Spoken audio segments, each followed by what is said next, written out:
Baik, jadi selamat sore teman-teman sekalian. It's a pleasure boleh diundang di sini.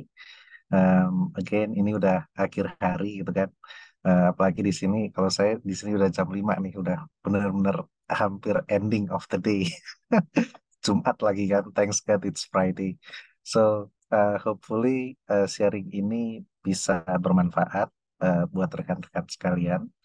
Um, Again, I think to have the most of the values, pastilah saya juga butuh kolaborasi, to hear your voices gitu kan. Jadi nanti ada beberapa juga aktivitas yang kita bisa lakukan di grup besar ini melalui grup chat atau unmute and sharing your opinion.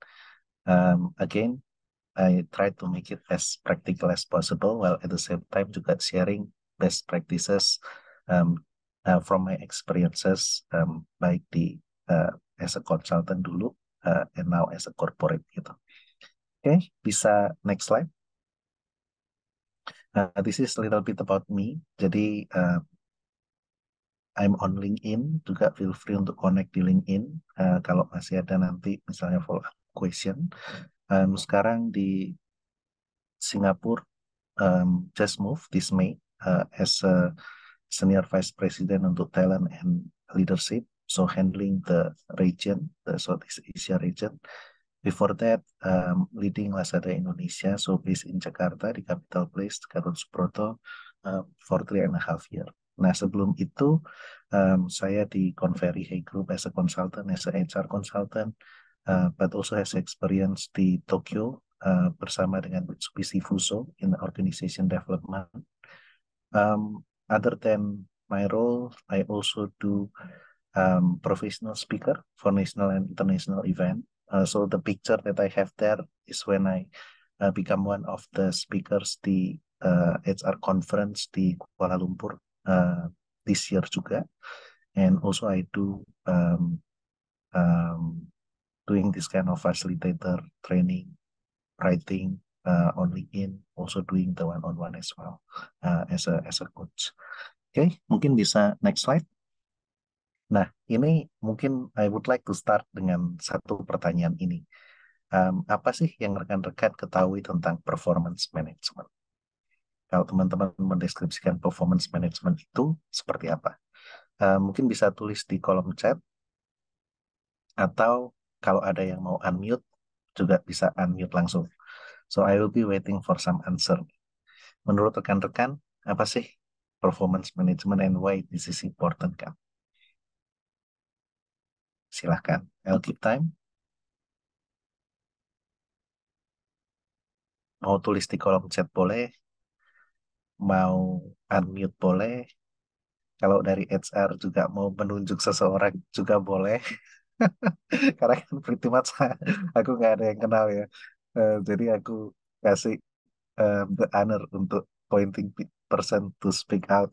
Nah, ini dari tim HR nih. Mungkin dari Mas Osi bisa, kalau belum ada yang di kolom chat, sambil tunggu isi di kolom chat, mungkin bisa tunjuk tuh satu dua orang Mas Osi untuk explaining eh, tentang apa yang diketahui tentang performance management. Oke, silakan ya Mas Mbak yang mau unmute, raise hand.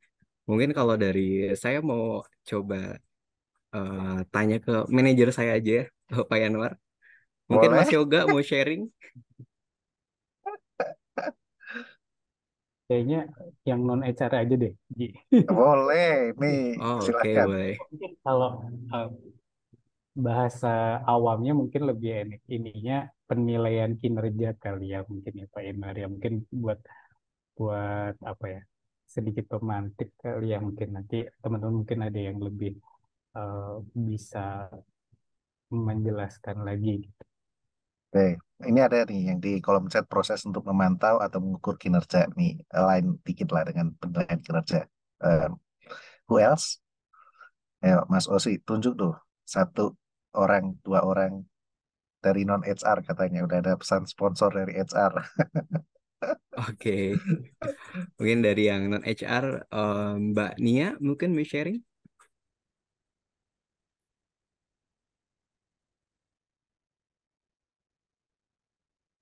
Eh, Kalau dari aku mungkin jawabannya kurang lebih sama ya kayak Dodi ya. Biasanya Hmm, ini performance management ini lebih untuk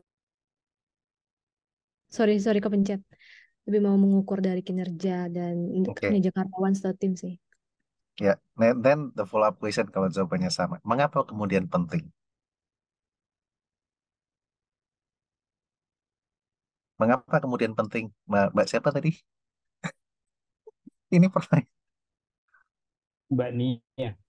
Mbak Nia, mengapa kemudian penting performance management ini? Karena kalau semisal kita nggak ada performance management ini, kita nggak bisa mengukur Hmm, secara apa ya, mungkin secara annual, quarterly untuk melihat sebenarnya capabilities tim ini eh, menurun kah, meningkat kah, atau stagnan kah. Jadi kita bisa take action dari situ juga sih. Karena kan Oke. again mungkin sebagai leader juga salah satunya adalah people development ya. Kita pastinya Hmm, eh, mau tim kita nggak kasarnya nggak kerja terus tapi kan harus meningkatkan juga skillnya kah bertambah, knowledge-nya kah bertambah, lebih ke situ mungkin ya. hmm, oke, great. So, kita bisa next slide. Nah, evaluasi kinerja untuk melihat KPI. Oke, next slide, boleh. Nah, ini juga menarik nih. Jadi kalau kita berbicara mengenai performance management gitu kan, um, it's slightly more, betul intentionnya itu untuk menjaga, untuk mengetahui, mengukur kinerja, penilaian kinerja. Um, tapi tadi Mbak Nia ya, um, also pointing out something interesting tentang kita juga mau people itu growing kan. Karena kalau kita lihat ada beberapa definisi yang berbeda dari University of California misalnya, performance management itu sebenarnya ongoing process of communication yang happening throughout the year. Gitu. Jadi ini bukan suatu proses yang happening misalnya 6 bulan sekali, ya kan? Kenapa? Ya untuk supporting strategic objective dari organization. Nah, kita lihat definisi yang di tengah nih. Nah, again, ternyata performance management set of processes dan sistem yang aim at developing people to perform their job to the best of their ability, ya kan? Tapi kita juga bisa lihat similarity bahwa it has to accomplish a strategic goals of the organization. Again, it also establish a continuous conversation. Ya, dari Convery kita lihat core business process for executing organizational strategy makes the connection between strategy and culture, and then manage employee performance for a better impact of business performance. Jadi kalau kita ambil dari 3 definisi ini, paling nggak kan ada beberapa kata kunci kan. It has to relate dengan strategic objective dari organization. It has to relate dengan part of the culture. It has to relate dengan bagaimana kita bisa develop people to the best of their ability. Dan yang terakhir adalah bagaimana performance management, it's also a communication. It's also a connection between manager dan timnya untuk memastikan bahwa an individual can performing the best. Again, to achieve business performance. Nah, next slide. Sehingga kalau kita lihat for the strategic performance management, um, kalau kita lihat secara keseluruhan framework, ini kurang lebih seperti ini, ya kan? Mulai dari, uh, sebentar ya.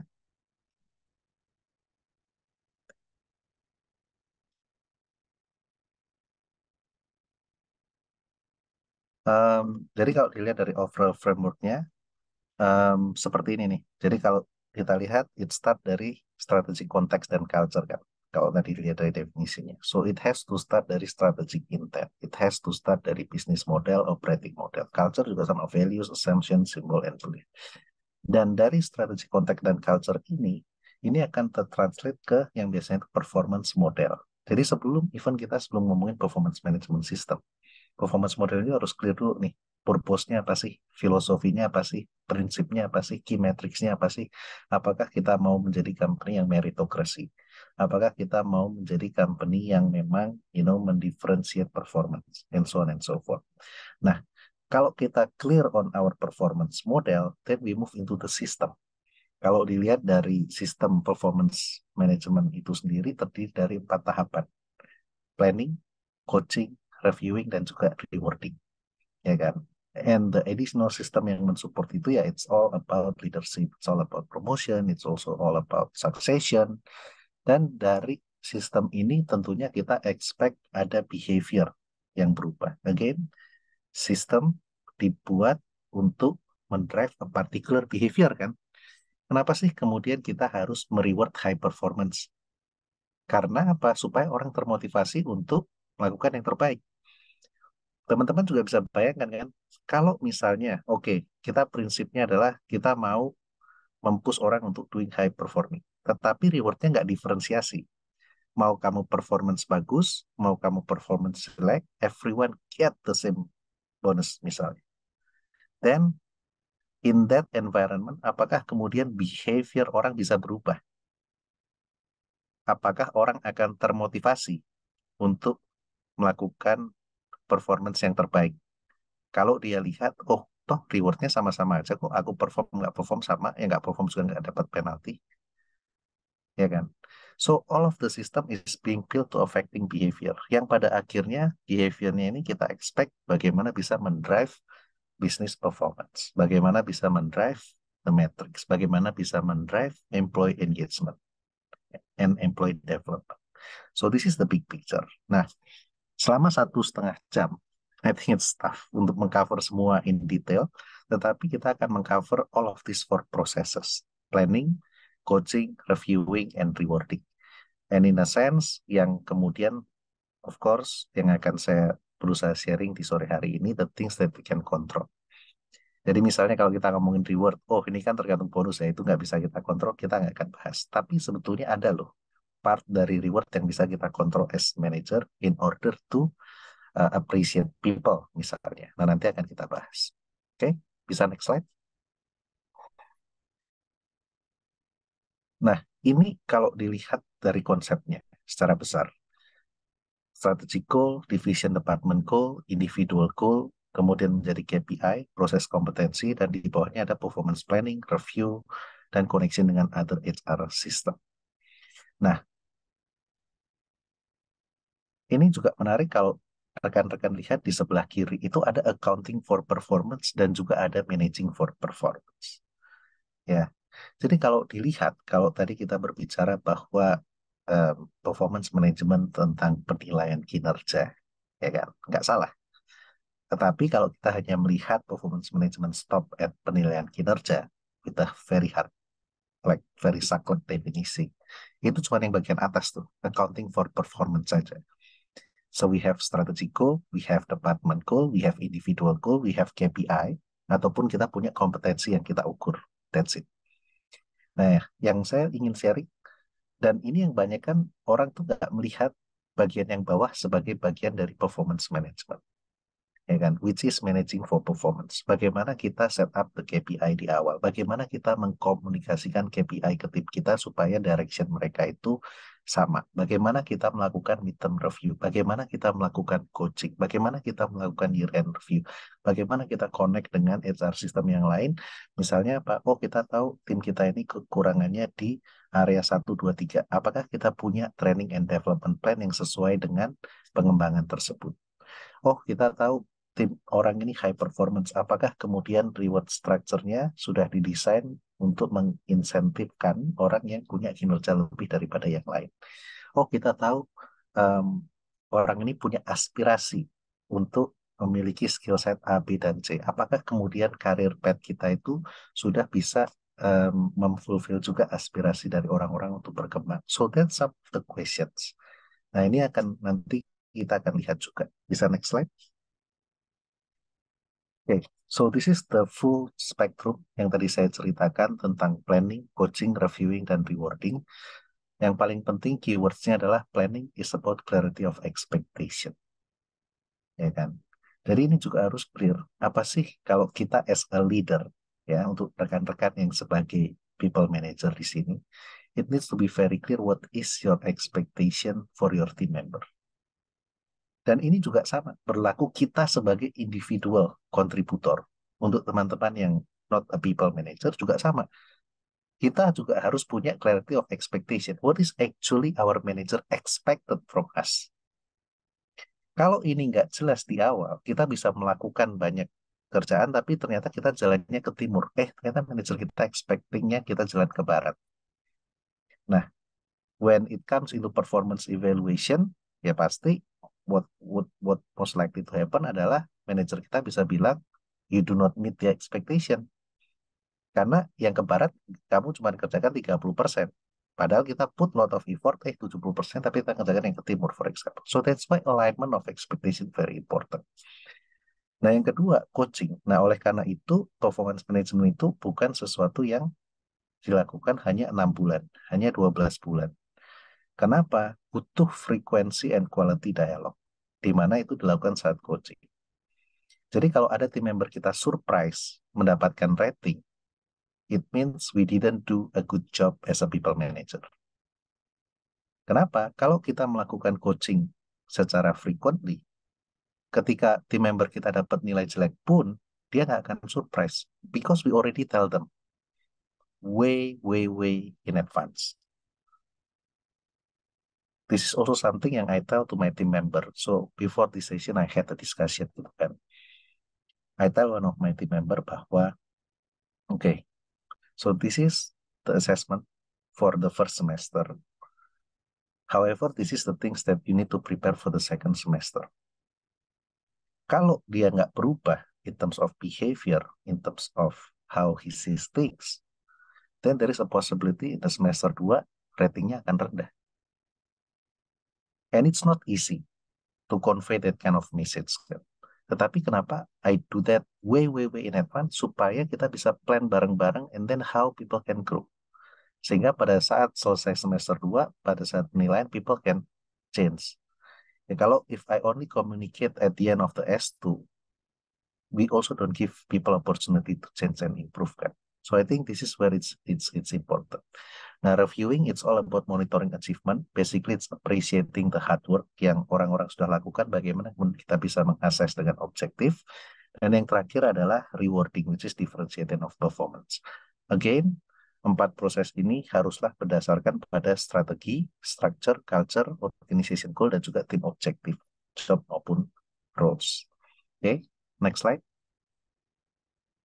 Nah, I think I will not explain this in detail. Nanti rekan-rekan kan bisa dapat materinya, ini bisa dibaca, tapi ini kurang lebih penjelasan lebih detail apa yang tadi saya sampaikan. Gitu kan, kalau kita melihat planning, it's really about the understanding, the alignment. Kalau performance bilang bagus itu apa sih? Apa sih KPI yang harus saya capai? Apa sih KPI yang nantinya akan diukur? Gitu kan, all aspect of performance matter. Nah, sometimes for some company yang lebih lengkap sistemnya, sudah ada behavior kompetensi juga, yang direview itu bukan hanya performance rating, tetapi juga kompetensi rating. Ya, tapi kita nggak akan bahas kompetensi rating di sesi sore hari ini. Coaching, yang tadi saya bilang, coaching behavior, nanti kita akan bahas secara lebih mendalam. Reviewing, bagaimana kita melakukan review dengan objektif, ya kan? Need to have an objective rating assessment. Apakah kemudian kita juga punya proses untuk kalibrasi? Dan nanti kita juga akan bahas dan rewarding, bagaimana kita mendifferentiate reward. Oke, next slide. Nah, ini yang saya sekarang mau tanyakan dulu ke rekan-rekan sekalian. From the definitions, going into challenges. Nah, apa sih beberapa tantangan kalau kita mau mengimplementasikan performance management yang ideal? Nah, tadi kan yang saya sampaikan, that's the ideal state kan. Apa sih kemudian tantangannya untuk mengimplementasikan performance management itu? Silahkan, sama bisa tulis di kolom chat atau bisa unmute juga. Ya, saya kasih waktu dulu kurang lebih 15 detik lah untuk berpikir. Nah, nanti kalau belum ada yang di kolom chat, nanti saya minta tolong Mas Osi lagi untuk appointing different person gitu untuk sharing. Apa sih tantangannya untuk mengimplementasikan performance management? Dan performance management ini, again, it's a 4 different cycle. Planning, coaching, reviewing, dan rewarding.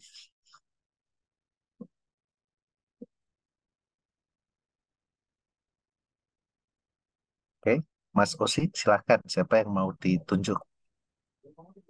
Oke, Mas Mat silakan ya kalau mau sharing di chat. Tapi Oke, tim oke nih. member yang tertutup. Thank you, Oke, Mas Andika.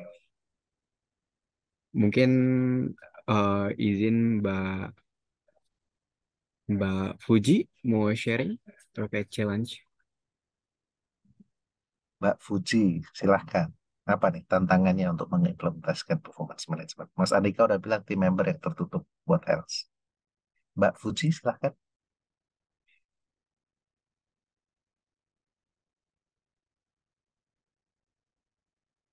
Ya mungkin tantangannya belum tentu yang terjadi di sosial media juga nggak apa-apa gitu.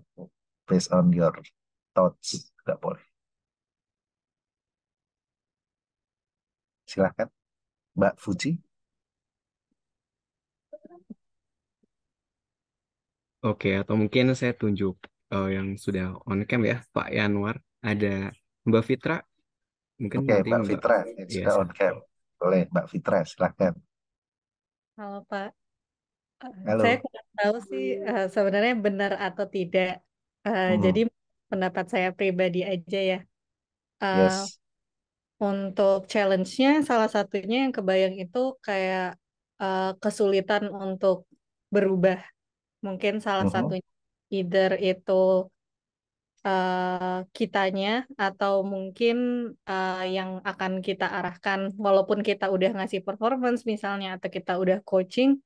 Kalau mhm. ada resistansi untuk tidak ingin berubah atau tidak ingin improve ourselves, mungkin itu akan menjadi sebuah challenge yang cukup sulit sih. Oke, understood.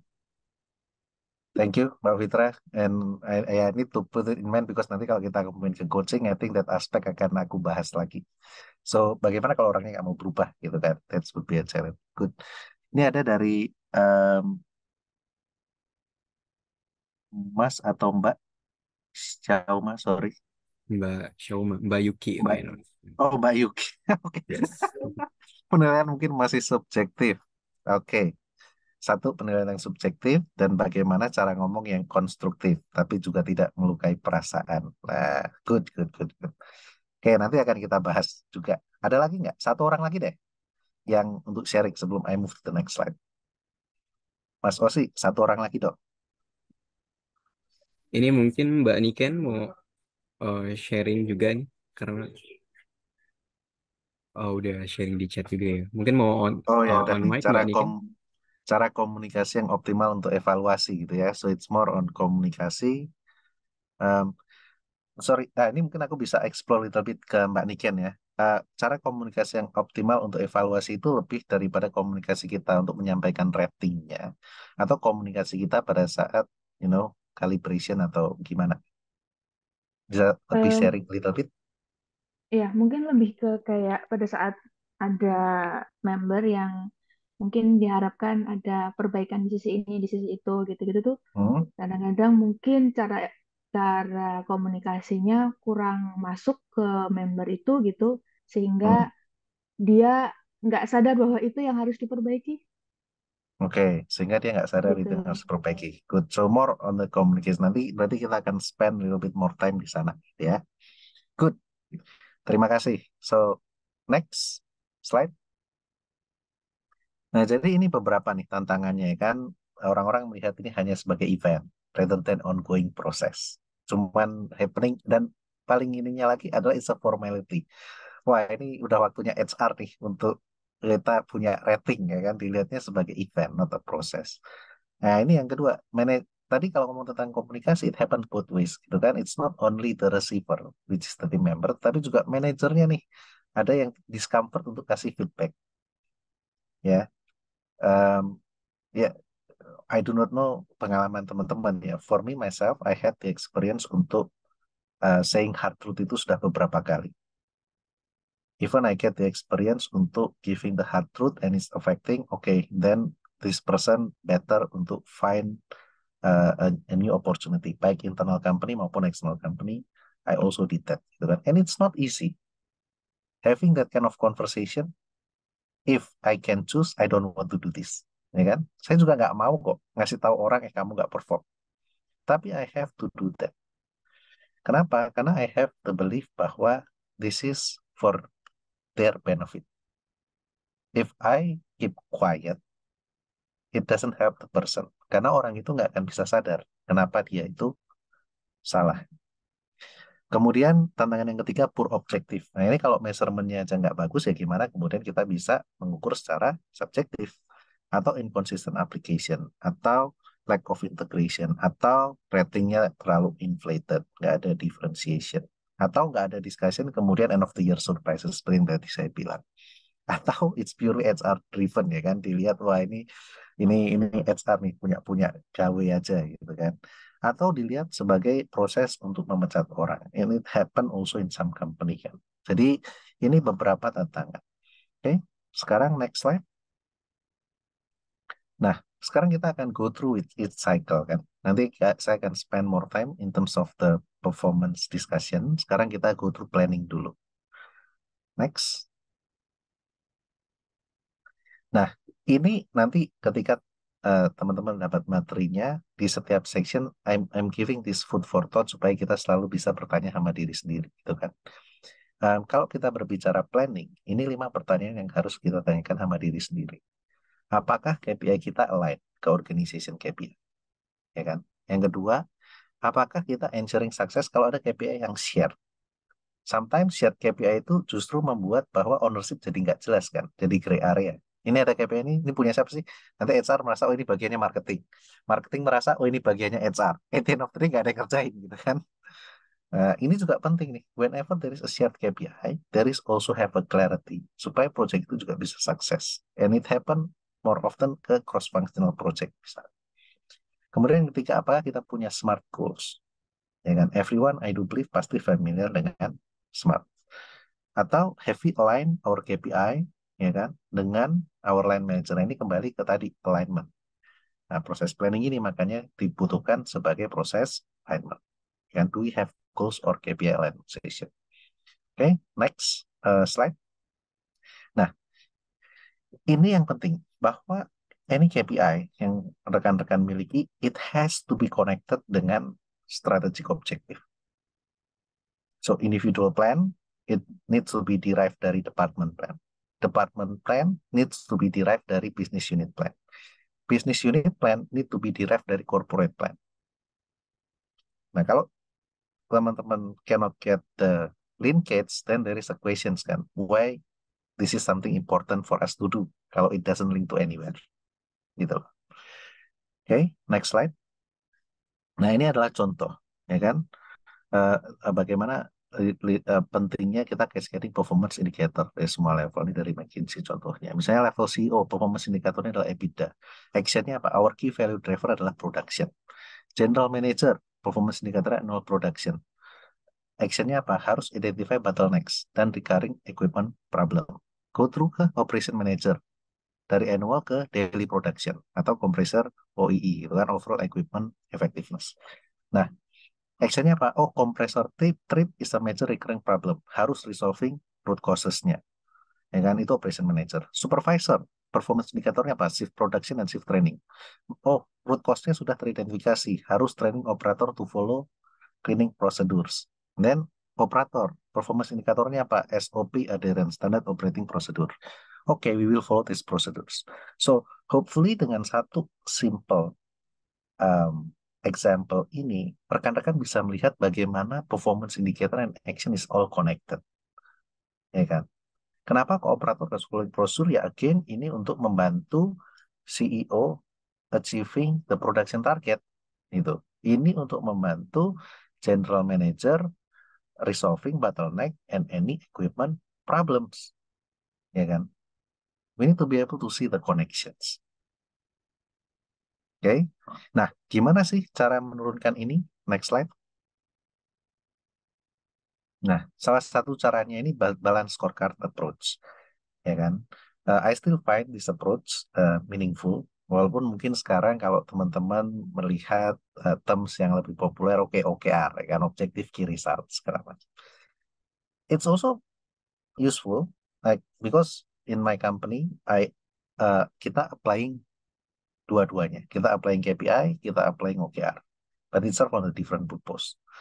Again, balance scorecard, bagaimana kita connecting vision strategy ke 4 elemen, melihat bagaimana everything is linked and connected, ini juga nggak kalah pentingnya. Next slide. Ini contohnya. Ya kan? Semoga teman-teman dapat gambaran nih dari melihat ini. So, kalau kita melihat dari balance scorecard ini dari financial, customer, internal, dan learning and growth kan. Kita financial perspektifnya apa sih? Oh, kita mau increase profit. Gimana cara kita increasing profit? Oh, harus increasing sales atau nurunin cost. Ya kan? Gimana kita bisa increasing sales atau nurunin cost? Nah, kita lihat dulu increasing sales. Oh, bisa dilihat dari customer perspektif. Bagaimana kita bisa acquiring new customer atau bagaimana kemudian kita bisa kalau nggak acquiring new customer berarti dari our existing client kita minta mereka untuk beli lebih kan, increase businesses dari our existing client. Nah, gimana kemudian kita bisa acquiring new customer atau increase business dari existing client? Oh, kita harus mesti mikirin untuk bagaimana kita bisa develop new product. Oh, bagaimana kemudian kita bisa mikirin bahwa cost-nya harus turun? Oh, berarti prosesnya harus lebih efektif. Bagaimana kita bisa develop new product? And then it goes into learning and growth kan. Increase innovation power atau kita mau develop di IT dan lain sebagainya. Again, ya karena kita cuma punya 1,5 jam and there are a few things ya. Jadi saya minta maaf dulu kalau it's very short in terms of timing, tetapi the intentions kenapa kemudian balance scorecard jadi penting, one of the reason itu yang tadi Mbak Yuki sampaikan.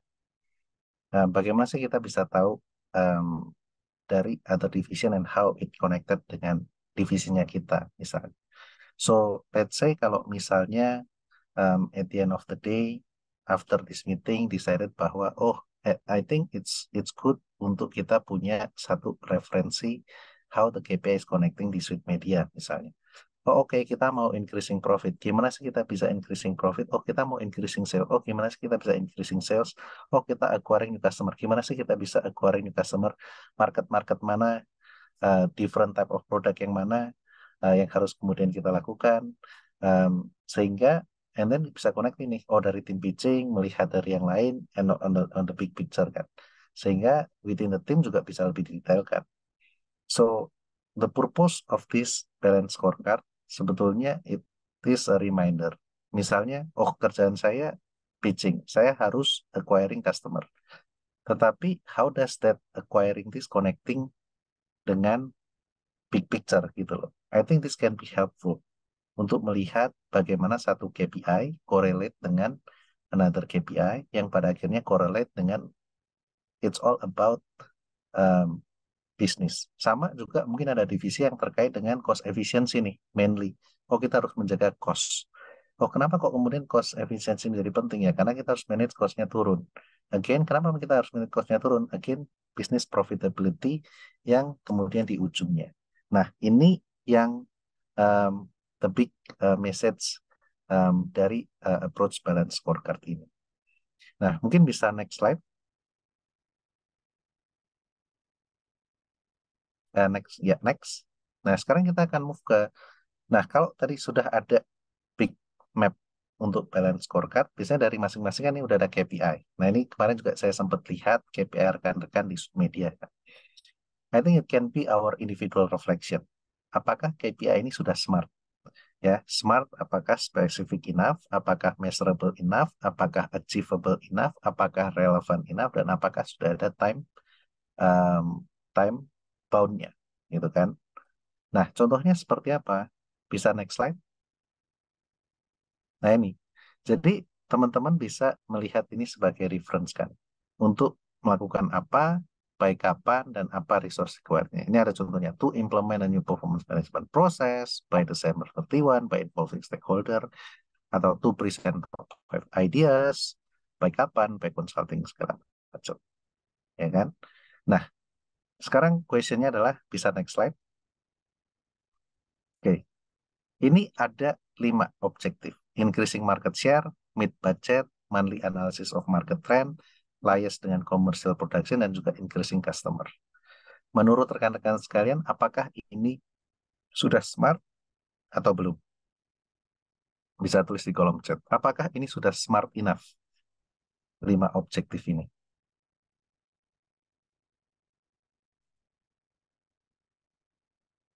Sudah? Belum?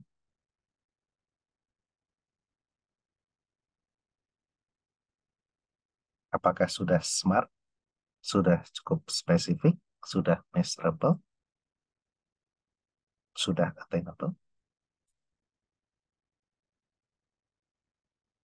Mas Osi, mungkin bisa ditunjuk salah satu. Eh, mungkin Mbak Yuki lagi mau sharing. Menurut Mbak Yuki gimana? Kalau menurutku belum karena masih ngawang banget. Oke, nah ini sudah ada nih dari Mbak Alicia, Mbak Fitra, belum smart, belum ada angka spesifik ataupun time frame ya kan? Karena baru action verbnya, which I need to agree. Em, Kalau Mbak Fitra misalnya, Mbak Fitra, em, kalau saya ambil Mbak Fitra bisa pilih salah satu dari 5 ini. Kalau mau dibikin smart seperti apa contohnya? Silahkan Mbak Fitra.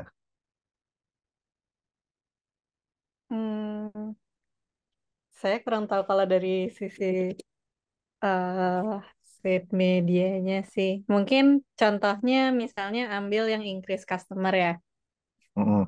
Nah, kalau misalnya increase customer berarti di smartnya karena action verb-nya increase customer jadi to increase customer by berapa kayak kita mau Mm-mm. di berapa banyak customer yang mau kita increase. Uh, Yes. Terus targetnya mungkin bisa di kuarter 1 tahun depan misalnya atau Oke. di end kuarter 1 tahun depan. uh, Yes. Terus caranya gimana? Kayak resource-nya apa? Misalnya Mm. dengan uh, kita nge mencari customer baru misalnya atau kayak kita melakukan event-event atau menghadiri event atas nama Sweet Media agar orang-orang lebih mengenal Sweet Media dan menambah customer ke kita gitu. Good. 2 thumbs up. Jadi Thank betul you. sekali yang tadi Mbak Fitra sampaikan ya. Mungkin bisa next slide. So again, teman-teman bisa refleksikan nih KPI yang teman-teman miliki sekarang kan. Sambil bisa next slide, tolong.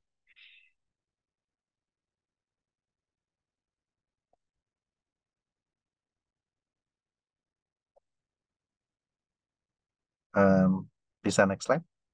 Slide-nya Mas. Ya. Oke. Nah, jadi teman-teman sambil bisa refleksikan di KPI yang dimiliki sekarang, apakah sudah reflecting smart enough atau belum? Apakah sudah ada targetnya secara clear? Apakah sudah ada deadline-nya secara clear? Dan juga apakah ada concrete action plan-nya kira-kira kita mau apa sih? Gitu kan? The more specific it is, the more kita bisa mengukur itu. Ya kan? The more kita juga bisa tahu um, seperti apa kita bisa mengukur performance atau kinerja dari anggota tim kita. Nah, ini contoh yang sudah smart gitu ya. Nanti teman-teman juga bisa lihat. Next slide lagi. Nah, ini aku akan skip untuk providing smart objective. Next slide supaya kita punya more opportunity nanti untuk discuss. Nah, ini yang penting juga.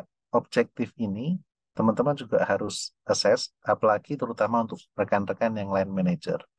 Apakah ability to influence-nya itu tinggi dan impact on the business-nya itu tinggi supaya objektifnya ini motivating, ya kan? Kenapa ini kemudian menjadi penting? Nah, misalnya kalau objektifnya tinggi tetapi impact to ability to influence atau kemampuan kita yang within our controlnya itu rendah, then people bisa stress gitu. Oh, aku harus dapat 200 orang customer baru tetapi I don't have any weapon yang bisa aku pakai untuk bisa mendapatkan mencapai target itu. Ya orang akan kemudian bisa stres kan.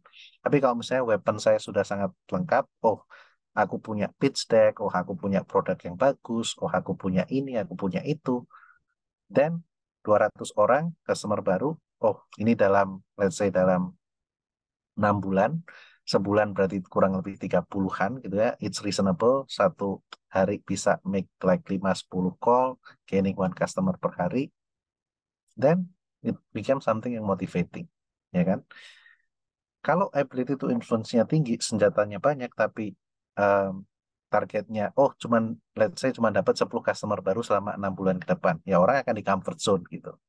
Karena mungkin 10 customer baru bisa dapetin dalam 1 bulan aja, ya kan? Makanya ini juga kurang balance. And then kita mesti cari balance yang tepat supaya memotivasi. Next slide. Nah, ini yang penting untuk coaching. Next slide. Nah, ini, apakah kemudian kalau kita berbicara coaching, apakah kita punya regular performance coaching? Apakah kita praising job yang well done? Apakah kita comfortable giving feedback? Apakah kita utilize individual development plan? Nah, apa bisa next slide? Nah, ini juga penting. Ini dari definisi dari Dick Brown kan. Kalau teman-teman bisa baca, saya cuma mau emphasize yang saya warnain merah.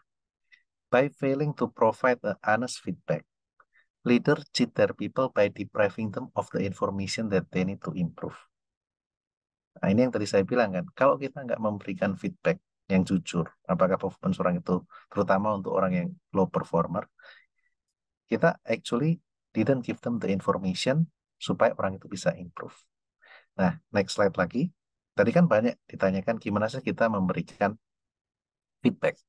Tapi sebelum itu, ini juga teman-teman perlu tahu bahwa coaching ini, this feedback ini bukan hanya untuk low performer. Even high performer juga masih butuh coaching untuk mereka improve lebih tinggi lagi. Ya kan? Dan teman-teman bisa lihat, it's a very simple mapping antara values behavior dengan result. Dan ini penting. Dan 4 metrik ini juga butuh coaching on the different things kan. Misalnya apa? Oh, orang yang resultnya bagus tapi values behaviornya itu low. Berarti dia akan mengutamakan result at any cost kan.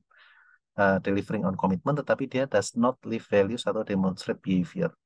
Bisa jadi dia akan cause significant collateral uh, damage gitu kan. Nah, ini apa namanya, result at any cost ini kemudian menjadi penting itu untuk kemudian kita coach juga supaya walaupun dia performance-nya bagus, tapi kita harus coach dia di dalam behavior-nya itu seperti apa, gitu kan. Oke, next slide.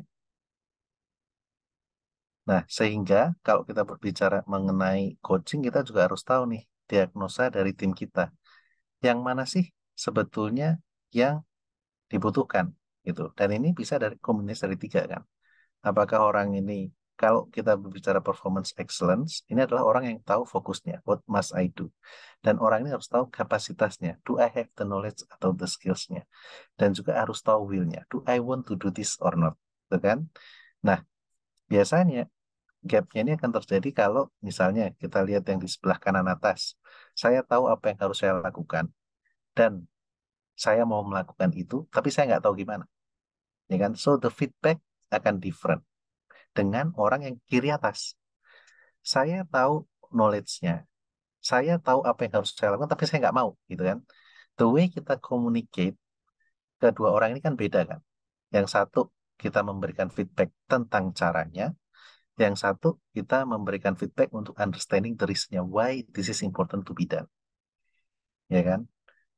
Nah, ini penting. Nah, atau yang paling bawah juga beda lagi. Tahu apa yang harus dilakukan, tahu bagaimana melakukannya, dan mau melakukannya, tapi dia nggak tahu apa yang harus dilakukan. Nah, yang di bawah nggak tahu fokusnya. Jadi harus diberikan direction. So, untuk masing-masing tim member kita juga harus tahu sebetulnya kalau mereka ada kesulitan, mereka tuh lebih mana sih? Apakah mereka nggak jelas directionnya? Apakah mereka kekurangan motivasi untuk melakukan sesuatu? Atau yang mereka butuhkan itu training, karena mereka nggak punya knowledge dan juga skillnya. Ya, oke, next. Next slide.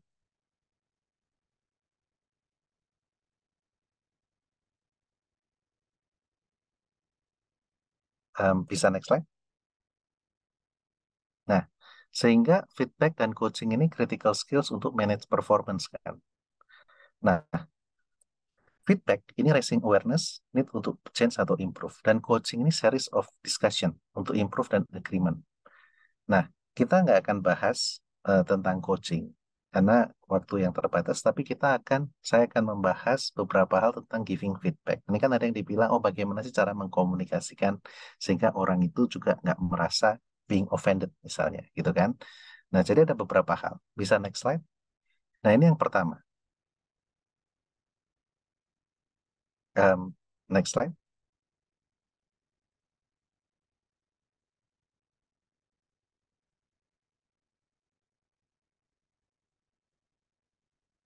Udah berubah belum ya? Kalau di saya sih belum berubah nih slide-nya nih. Saya juga belum. Oke. Nah, jadi dua important point about ini uh, kelewat. Bisa sebelumnya dulu nggak? Jadi kelewat banyak. Nah, sorry. Nah, ini. Jadi dua important point about feedback. Jadi ini untuk rekan-rekan kalau terkait dengan feedback. Ini dua hal. Yang pertama, kalau kita mau memberikan appraisal, silahkan lakukan di publik. Kalau kita mau memberikan development feedback, silahkan lakukan di private. Jangan dibalik gitu. Sorry, belum next slide. Oke. Ini kelihatannya delay jadi malah slide-nya bolak-balik sendiri. Bisa kembali ke tadi tuh important point about feedback.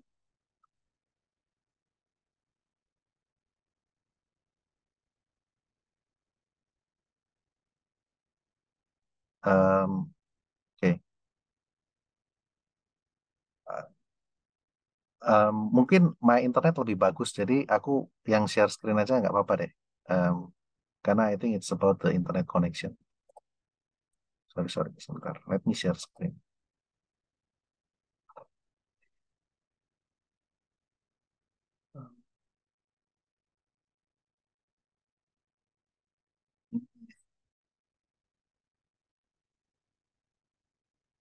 Udah kelihatan ya? Kelihatan, Ya, Mas. Pak. Ya. Nah, jadi di sini jangan terbalik. Jangan kita memberikan constructive feedback di publik, tapi kita giving praise in private gitu. Nah, ini yang pertama. Yang kedua adalah konsep bahwa feedback is a gift, gitu kan. Jadi ini juga mindset yang harus kita miliki. Kalau kita memberikan feedback, is about the person benefit. Nah, ini yang kita harus juga clear sama tim kita, dan tim kita juga harus clear kenapa kok feedback ini penting. Karena it's about the person benefit. Bukan untuk kita menjatuhkan seseorang. Makanya constructive feedback, please do it in private, gitu kan. Nah, ada beberapa cara. Yang pertama, yang teman-teman biasanya familiar itu sandwich feedback, gitu kan. Bagaimana kita kasih positif, kemudian kita kasih konstruktif, dan kita tutup dengan positif feedback, ya kan. Kekurangannya dari ini, kalau kita nggak clear, dan kita mulai dengan a lot of positive feedback, orang akan merasa, oh I have no issues. Ketika kita masuk konstruktif feedback, ya ini tadi kembali yang di-share di awal kan. Kalau kita masuk konstruktif feedback, mungkin dipikirkan bahwa, wah, aku nggak ada masalah kok, tadi sudah banyak hal yang positif, sehingga nggak merasa dia itu salah. Nah, ini, this is one way. Tapi untuk Asian culture, Indonesian, I would say, this methods working well. Gitu, karena orang Indonesia kan nggak bisa langsung dikasih yang konstruktif feedback kan. We need to start with something positive. Nah, kalau teman-teman need to work cross culture dengan orang-orang dari Western country, some Western country doing this sandwich feedback nggak akan efektif. Karena mereka cuma dengerin yang the first few sentences. Kalau dibilang positif ya mereka udah di kepalanya tuh, oh ini udah bagus, so I have nothing to improve. Nah, ini juga kita harus tahu. Tapi untuk Indonesian way, I would say ini working. Nah, tetapi bukan hanya sandwich feedback. Ini yang penting. Jadi saya harap juga teman-teman bisa kemudian apply, trying to apply. Nah, nanti kita sebenarnya I intended untuk ada exercise, tapi kita akan skip itu. Kita akan lebih banyak waktunya nanti untuk Q&A di akhir. But it needs to be practice gitu loh. Teman-teman bisa praktis nanti setelah sesi ini, mungkin cari pair, cari rekannya yang bisa diajak praktis untuk role playing. Kalau salah satu cara untuk memberikan feedback dengan situation behavior impact, ya kan? Describe situasi yang harus diadres. Describe behavior yang address kenapa isunya occurring, dan kita harus menjelaskan impact-nya terhadap behavior tersebut. Misalnya apa? Oh, um, ada yang mau kasih um, random cases, atau aku kasih satu case, misalnya orang itu, dia orangnya sebenarnya bagus, cuman selalu telat nih uh, kalau ngasih resultnya, gitu kan? Ngasih hasilnya, kita udah mintanya kapan, dia selalu telat. Ya, kita harus jelasin situationnya. Sadar nggak sih kalau setiap kali Anda itu kirim report, ini selalu di luar deadline. Nah, boleh tolong nggak ceritakan apa sih behaviornya, kenapa kok Anda selalu terlambat untuk um, kirim report ini, gitu kan? Apakah ada masalah? Apakah ada sesuatu yang bisa saya bantu? Nah, kenapa kemudian ini penting? Karena setiap kali Anda itu terlambat mengirimkan report, departemen lain yang butuh data dari Anda itu juga nggak bisa bergerak. Dan feedback ini sudah saya dengarkan dari beberapa head of department yang lain nih, bahwa Anda itu tiap kali ngirim sesuatu itu selalu terlambat. Nah, sekarang kalau kita mau Anda itu bisa kirimkan reportnya tepat waktu, apa sih alternatif behavior yang bisa Anda lakukan? Nah gitu loh, sehingga apa? Impact-nya head of department yang lain juga akan lebih happy, mereka bisa do their part time juga, and then overall company ini bisa lebih achieve. Nah itu salah satu contoh situation behavior impact feedback model. Kenapa ini kemudian working? Sometimes people itu melakukan a particular behavior, mereka itu nggak sadar impact-nya. Ya kan? Mungkin mereka, nggak apa-apa kan cuma terlambat 1 hari, cuma terlambat 2 hari. Tapi bisa jadi hal yang kecil itu mereka nggak aware impact yang terjadi. Atau sama misalnya, targetnya 100 cold calling misalnya. Dia cuma melakukannya let's say 50, 75, atau kurang dari target. Ya kita juga harus bantu menjelaskan impact-nya dari behavior yang non-conforming itu, gitu loh. Nah, it's our job as a team leader untuk helping our team member understand the impact of the behavior that they are doing. Oke? Nah, yang kedua, ada yang disebut Pendleton Feedback Model. Nah, ini mirip dengan yang tadi dan it's a combination juga. Jadi kalau teman-teman lihat, ini dari positive, improvement, kemudian action plan, dan juga wrap up. Nah, tetapi ini lebih driven dari employee. Jadi employee start dulu nih. Yuk kita ada one-on-one coaching session yuk. Mas Osi, let's start dengan your reflection selama sebulan terakhir. Apa sih yang sudah went well? Nah, kemudian Mas Osi jelaskan kan. And then I compliment. Ya benar, Mas Osi. Oke, so let's move on. Kira-kira nanti itu kan tadi I think well done dengan job yang sudah Anda lakukan. So, kalau kita mau lakukan itu lebih baik lagi, area mana sih yang Mas Osi bisa lakukan dengan lebih baik lagi? Ya kan? And then Mas Osi jelas ini, apa yang kemudian bisa can be done better, which is starting to enter into improvement area. Nah, kita sebagai manager, complementing lagi, gitu kan? Thank you Mas Osi for sharing. Saya sangat setuju bahwa di area-area ini adalah area yang bisa kita lakukan lebih baik lagi. Nah, in order untuk membuat area itu lebih baik lagi, apa sih concrete action plan yang bisa kita lakukan bareng-bareng? And then Mas Osi yang jelasin lagi, ya kan? Nah, my role as a people manager adalah mengevaluasi nih. Mungkin action plan yang disebutkan Mas Osi, kalau ada 4 action plan, saya kira 2 ini saya setuju. 1 saya nggak setuju, yang 1 harus dirubah misalnya. Itu my role as a people manager. And then ditutup dengan, mari kita wrap up meeting ini, mari kita summarize the key point. Ya kan? Dan saya minta Mas Osi yang men-summarize in order to ensure bahwa understanding-nya benar. Nah, Pendleton Feedback Model ini, bedanya dengan yang sebelumnya, it started dari employee. Ya, dari tim member kita. Kita as a people manager lebih kepada complementing. Kalau yang tadi, yang sebelumnya, yang situation behavior, ini lebih di drive dari kita as a people manager kan, ngasih tahu, situationnya seperti ini, behaviornya seperti ini. Dan 2 ini ya, it depends juga dengan maturity timnya. Kalau misalnya rekan-rekan punya tim yang mungkin secara individu, dia masih butuh lebih banyak guideline, dia lebih bisa, mungkin lebih fit dengan situation behavior impact. Karena kita bantu jelaskan impact-nya. Tapi kalau teman-teman punya tim member yang lebih mature, lebih bisa thinking secara independen, gitu kan, dan kita bisa trying Pendleton Feedback, karena ini keluar dari employee-nya sendiri. Kenapa? Bayangkan kalau tim member Anda itu orangnya sangat diem, sangat quiet, belum bisa coming up dengan idenya sendiri. Kemudian kita paksa sini, bisa nggak tulisan yang well, yang adanya dia diem gitu kan. Nah itu mungkin that's where kita mesti drive dari diri kita sendiri. Makanya kita as a pemimpin juga harus tahu nih, tipe tim yang kita miliki itu seperti apa. Oke. Nah, another thing adalah feed forward.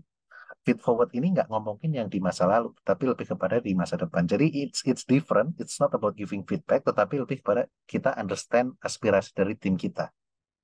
Jadi kalau tim kita mau lebih better di mana, dan tim kita ini akan asking suggestion, kita listen carefully, dan kita juga say thank you. Jadi ini lebih kepada kalau kita feed forward itu kita minta ide, minta advice, minta nasihat ke orang lain.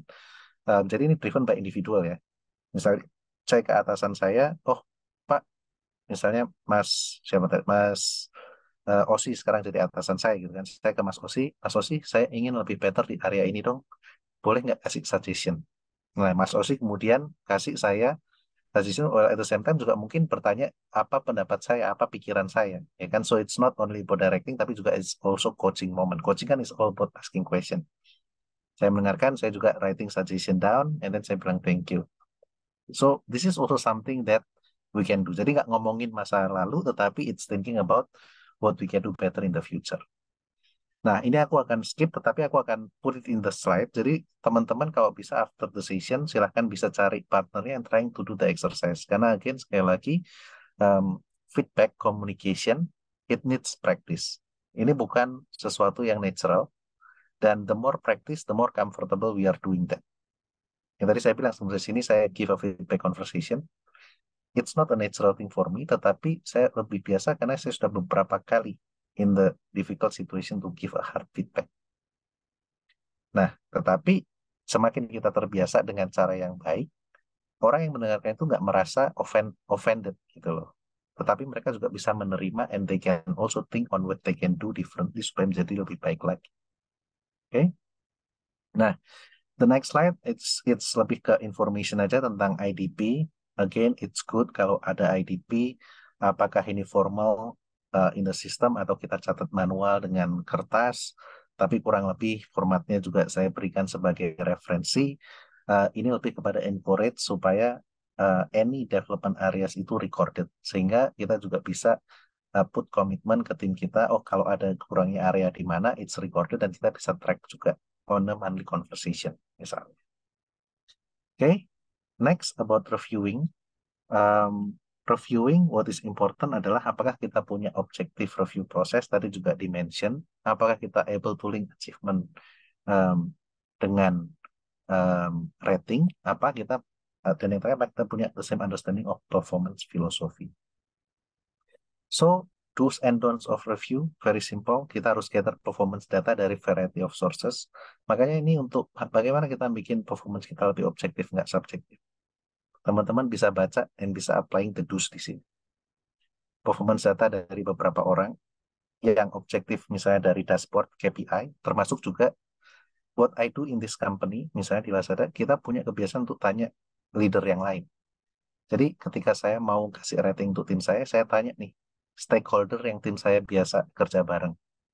Saya tanya, punya nggak feedback input untuk tim saya? And I use that as an additional consideration gitu, to make it more objective. Jadi bukan hanya pendapat saya saja, tapi saya sudah dengerin dari misalnya Mas Osi, dari Mbak Fitra, dari Mbak Nia, dari beberapa leader input terhadap tim saya.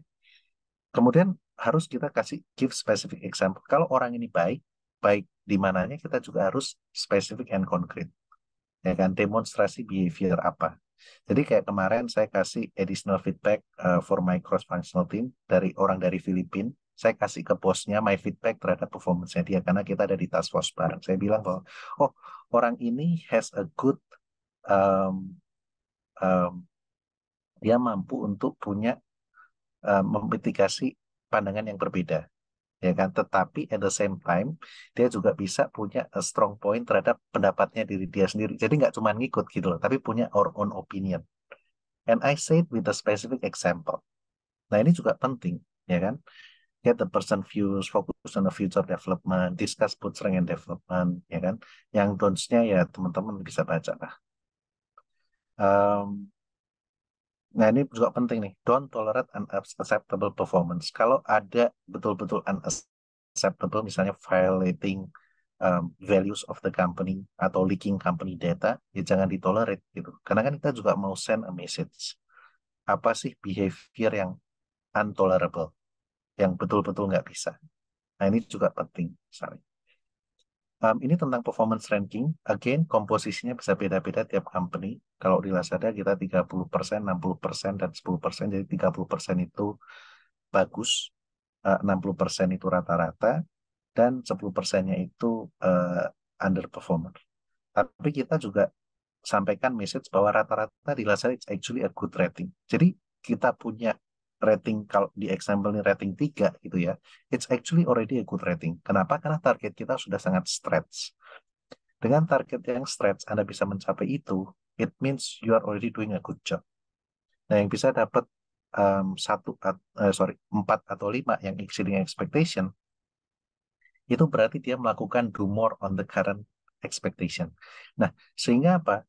The discussion or the understanding of the rating distribution juga harus clear terhadap people manager dan harus clear terhadap employee. Gimana sih saya bisa dapat rating 5? Apa sih maksudnya rating 4? Apa sih maksudnya rating 3? Apa sih maksudnya rating 2? Mediocre itu seperti apa? That definition it will be very clear. Ya, ini terkait dengan rating. Jadi ini ada performance review calibration. Jadi set out performance plan, decide your rating scale, collect performance feedback, compare manager evaluation, dan yang paling penting yang di poin 5 ini. Jadi kayak di Lazada kita ada kalibrasi antara people manager untuk memastikan bahwa rating yang diberikan ke particular person, misalnya rating ke Mas Osi, misalnya saya HR leader, Mbak Fitra juga HR leader, Mbak Nia juga HR leader, kita bertiga ini ada di sesi kalibrasi yang mendiskusikan performance-nya Mas Osi. Kalau saya kasih Mas Osi ini misalnya tadi rating 4, apakah ada challenge atau enggak dari HR leader yang lain? Kalau nggak ada challenge, semuanya setuju, yes, kita kemudian kasih 4. Tapi kalau misalnya ada challenge, oh enggak, Mas Osi ternyata nggak seperti itu kok, harusnya dia 3,5. Atau sorry, harusnya dia 3 gitu kan. Kenapa sih? Alasannya apa? And then we have the discussion. So, calibration ini, it's not an easy process juga, karena kan it's all about challenging and defending. Tapi dengan proses ini, kita juga bisa lebih punya assessment yang lebih objektif. Gitu ya. Nah, again, the last part, sebelum kita masuk ke Q&A, reward, ya kan? Apakah kita link reward dengan performance? Apakah kita juga consider intangible rewards? Nah, kalau kita melihat, nah ini high group total reward framework. Kalau reward itu kan elemennya ada banyak gitu ya. It's not only about base salary, ya kan, which is biasanya itu annual variable, tapi juga tapi juga ada yang lain, misalnya benefit, intangible reward, ada long term incentive, ada guaranteed cash dan lain sebagainya. Nah, pertanyaannya kan beda-beda. Ada mungkin bagaimana kalau kita connecting high performance, apakah terrefleksikan di bonus kita, meaning yang high performance, oh dapat bonus lebih tinggi. Atau kalau kita refleksikan, ada juga company yang punya different pay ratio. Misalnya apa? Oh, untuk sales division dia 60 fix, 40%-nya variabel tergantung performance. Sedangkan divisi yang lain ya 80% fix, 20 variabel. That's some of the examples how reward is being structured. My point adalah differentiated, like different part of reward juga bisa diconsider bagaimana kita connecting dengan performance, gitu kan? Long term incentive misalnya, oh kalau dia performance-nya lebih bagus ya dia bisa dapat LTI. Kalau performance-nya dia biasa aja, kemudian ya kita kasih LTI. Atau LTI mau kita kasih ke spesifik job tertentu, ya that's also fine. Karena it's all what is matter adalah kita clear on the philosophy. Nah, tapi kan itu nggak bisa kita kontrol. Yang bisa kita kontrol adalah intangible reward kan. Nah, terutamanya apa? Recognition and appreciation from manager. Ya, jadi kalau teman-teman lihat yang tangible reward kayak salary, bonus, ya kan, gift card, itu nggak bisa kita kontrol as a people manager. Ya kan?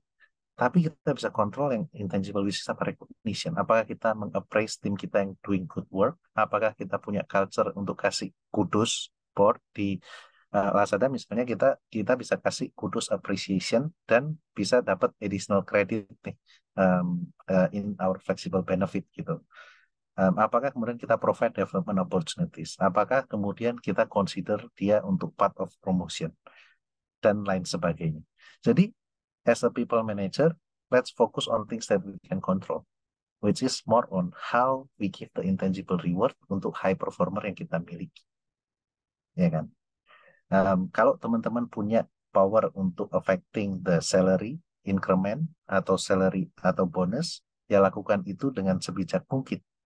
Create a performance differentiation for your high performance. Kita kasih budget lebih untuk salary increment dan bonus. Otherwise, ya people nggak akan termotivasi juga.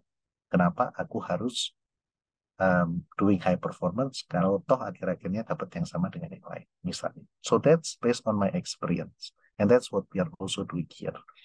Nah, kira-kira itu kalau dari saya. This is just a closure gitu kan. Makanya penting sekali untuk performance culture yang mempunyai candid feedback at every level, karena itu membantu GE berkembang. And this come from Jack Welch, the CEO. Karena it's very difficult untuk kita mau punya a good performance management in place tanpa disupport dengan culture untuk mendukung sistem yang ada. Kira-kira itu. Terima kasih banyak, and I think we can start with the Q&A.